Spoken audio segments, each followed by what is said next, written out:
Hi, I'm Hoodie here, and this is the story of how I built a tavern in a cavern and lost 50 dwarves in the process. The plan I had going in was that I would take the natural shape of whatever cavern I found and chop off a part of it that I could turn into a tavern where monster-slaying adventurers would be able to freely pass between tavern and cavern as they went from drinking plump helmet wine to dueling blind cave ogres. But the fortress got off to a rough start when, in the first week, my woodcutter was hit by a log and was knocked unconscious into a pool where he drowned. Not to be deterred by a total accident, I kept the dwarves focused on the task at hand, namely, digging up a strangely warm patch of gems that revealed a pocket of magma that melted my miner when the gems were mined. We moved on from losing 2 of the starting 7 dwarves by working more carefully while walling off the tavern area and adding workshops, flooring, and a farm. Or at least working carefully was the aim, but it ended up that a bunch of monster slayers got trapped in the cavern when we accidentally opened and then closed a path to it through the workshops, and a farmer got literally scared to death by the ghost of one of the dwarves I had forgotten to bury. Feeling a little cursed, and a little like most of these had actually been my fault, I moved on to digging the path that the monster-slaying adventurers would be taking in and out of the tavern. The hallway doubled as 2 barracks zones that would be used to train my squads of dwarves in shifts, so that there would always be fresh soldiers between the cavern and my tavern.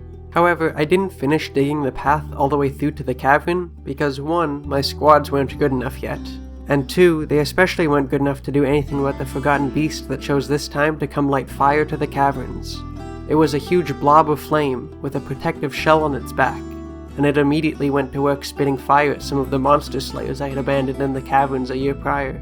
I decided to leave that whole situation alone for a while to let it settle, and instead focus my energy on the ambiance of the tavern itself. I wanted it to be a place for adventurers to relax and sip on some plump helmet wine between cavern expeditions, and I had the idea that creating a babbling brook running alongside the tavern would be quite the relaxing experience.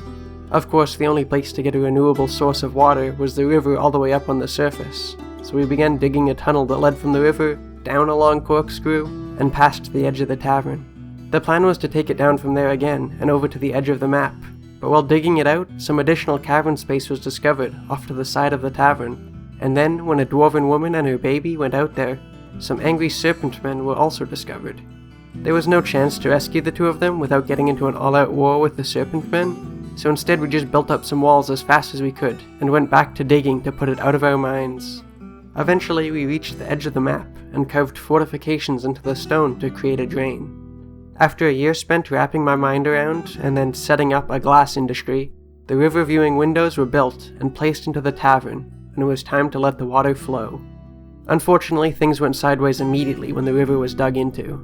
The water flowed far faster than I expected, and the control room was flooded before the floodgate leading to the main stairwell could be closed.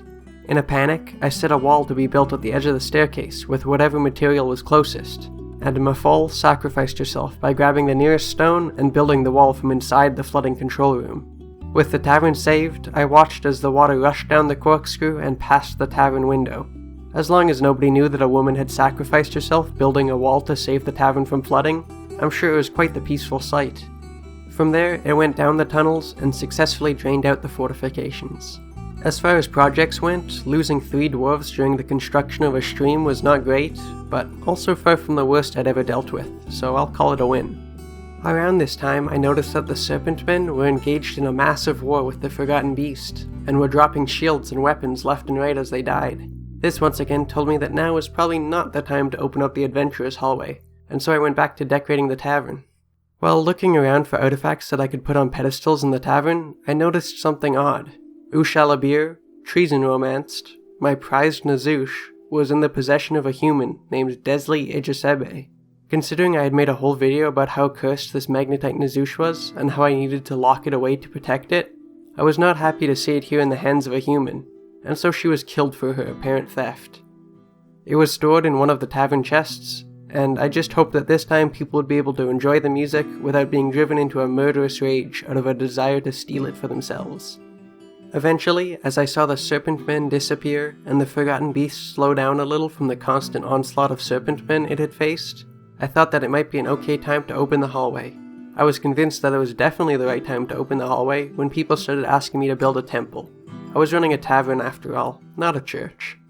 And so we dug into the cavern, allowing our visitors a chance to get out and explore, and allowing our enemies a chance to get in and kill us. Definitely a fair trade.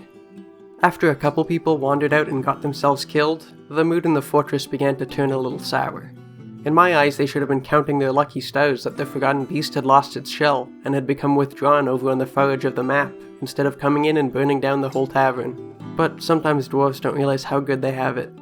Despite the people's displeasure, my original vision for this tavern had been one for monster-slaying adventurers, and so to support that, I dug some stairs that went down from the first cavern layer and connected with the other two, so monster slayers would have 3 different layers to explore.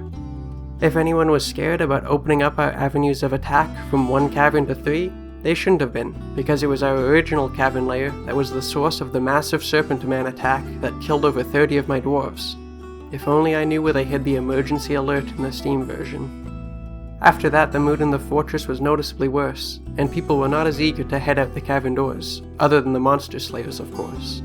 They were also in terrible moods, but they continued doing their jobs, exploring the caverns, and fighting all the weird little creatures they came across.